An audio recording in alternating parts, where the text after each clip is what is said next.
So today we're going to discuss about a normal sorting of an array in NumPy.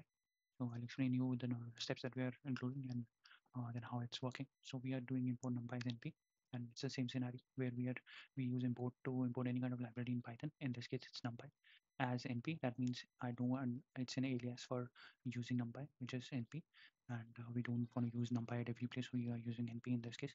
Now we are calling the array functionality which is there in NumPy, and then we are giving it one-dimensional array. It's the number of integer values which is there.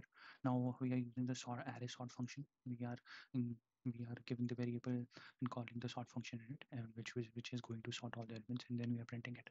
It's a straightforward implementation of sorting of an array in NumPy.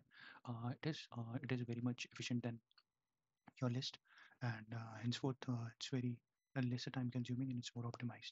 Thanks for watching the video. Subscribe for more.